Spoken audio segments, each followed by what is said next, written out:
Peggy 16. Hello UK, I'm Jessica Chobot, and on This For The Win, we get tips on how to succeed at TitanFall from the team here at the Respawn Entertainment Studio in Los Angeles.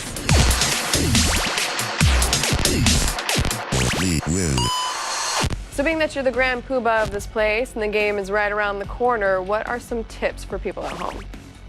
I like to go with don't die, kill a lot. I like where your head's at. I watch people play all the time.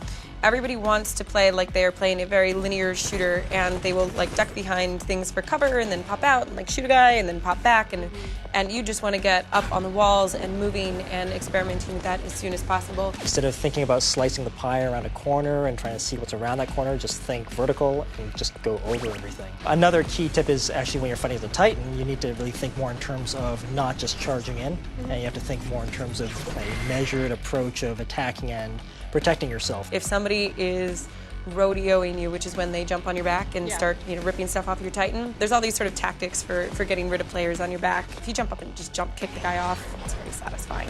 If you're a pilot, is there any specific gun that you recommend for a pilot to pick up in order to take down a Titan? And if you want to take advantage of the chaos, you'd want to take the Archer heavy rocket. It's something that locks on from a distance. Once you have a lock, it's going to go after the guy. If you want to get a little more risky about it, you want to move in close to the Titan, you can pull out the Sidewinder, and the Sidewinder will allow you to fire a lot of small rockets very quickly at the Titan. But you have to have direct line of sight, there's a bit of travel time, so you've got to lead substantially. The closer you get, the less you have to lead, but the more likely you might get stepped on or spotted by that Titan. As a guy running around on foot on the ground, you want to probably try the Smart Pistol first, get a sense of how that works. It's a primary pistol that will auto-lock onto targets. You can walk into a room of like 5 grunts. And you can try different experiments like running on the walls and locking onto people as you shoot them, or sailing through the air and aiming down at them, lock, lock, lock, bang, dot, dot, dot, dot, dot, they all go down. Nice. So there's cool tricks you can play with the Smart Pistol.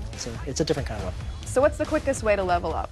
The quickest way to level up, in this particular case, a weapon, is to go after the AI in the environment. And when you're doing that, you're more visible with a loud gun. So you're going to want to also not only go after them, but try to find the quickest way to level up that weapon to a silencer so you can stay off the radar and still go after that AI. So what's the difference between a grunt and a Spectre?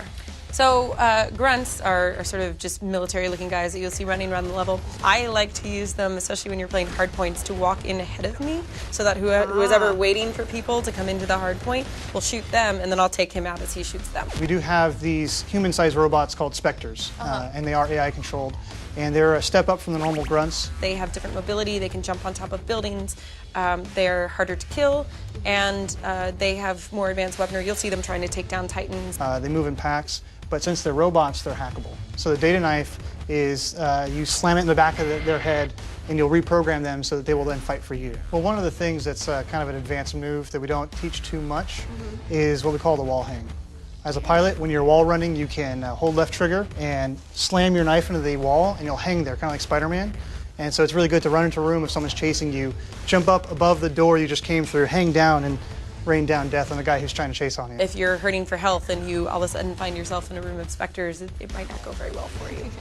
Especially if you get meleeed by the AI, because that is really embarrassing. Is it kind of, I was going to say, is it more of an insult than the injury itself? Pretty humiliating. The only thing more humiliating is if someone drops a Titan on you.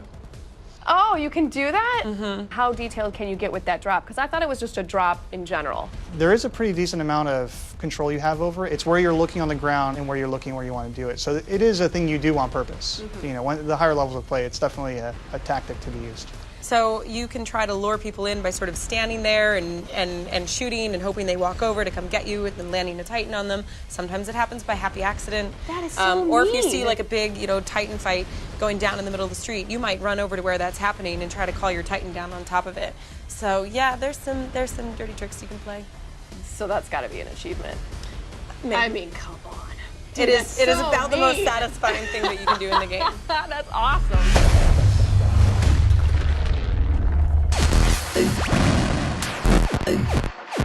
We will.